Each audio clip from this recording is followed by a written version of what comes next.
खान बचाओ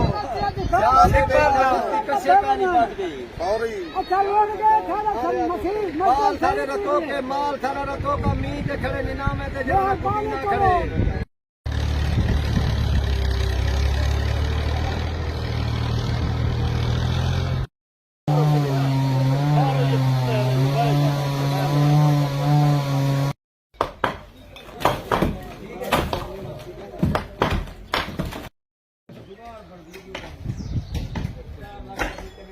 को सुलेमान के उत्ते हुण ही बदला लग गए। अगे भी 8-10 दिन थी गए। बारिश शुरू है, नए शुरू है, पानी का कटाव है। मस्जिद शहीद की थी से 100 झुग्गा ढह गए। ये आबादी 100 साल कने पहले दिए थी। ना कोई इंतजामिया है, ना कोई अफसर तई है, ना सारी कहीं की है। साढ़े फसल तबाह थी गया। निनावा है, रात सारी रात बारिश आई है। साढ़े बाल बच्चे बाहरों रह गए। साकू मेहरबानी करके तंबू वगैरह दो, कोई राशन पानी दो, आके हुकूमत जो साढ़े इंतजाम करे।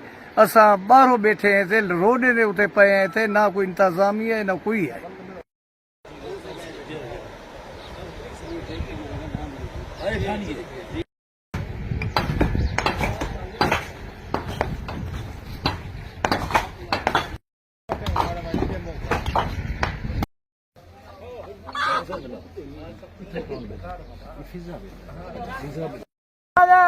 कोई हीला वसीला कह नहीं। जरा पानी अगले सारी बस्ती ढह गई है। 60-70 झुग्गा सारा ढह गए।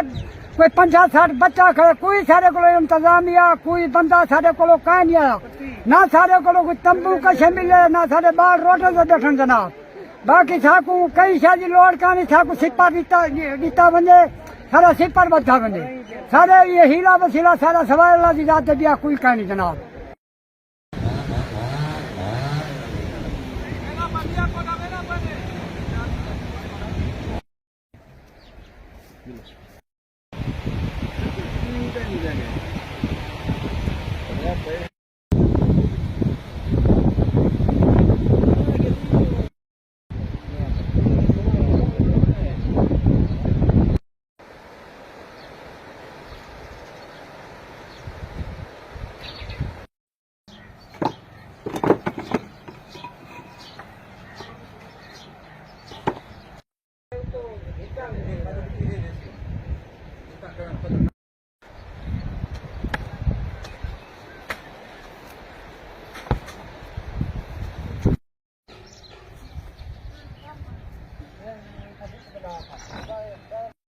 झील तोल वेना पिया, कटोल लगा खड़े दे खड़े पानी जेरे सभा ने पे कोई सारी नहीं करना पे। IC साहब 2 दफा है वो देख कर वाल के कुछ नहीं बनाया। असा गरीब लोग है, मी 12 जाना पे।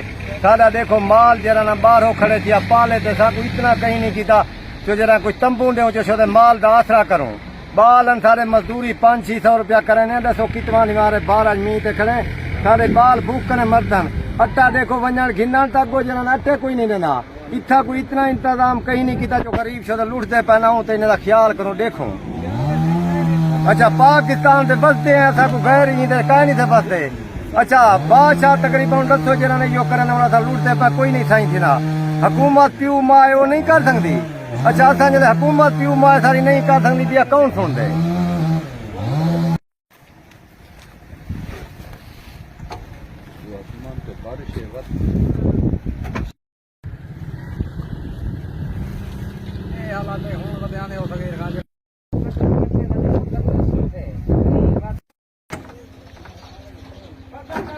दरवाजा उतर दरवाजा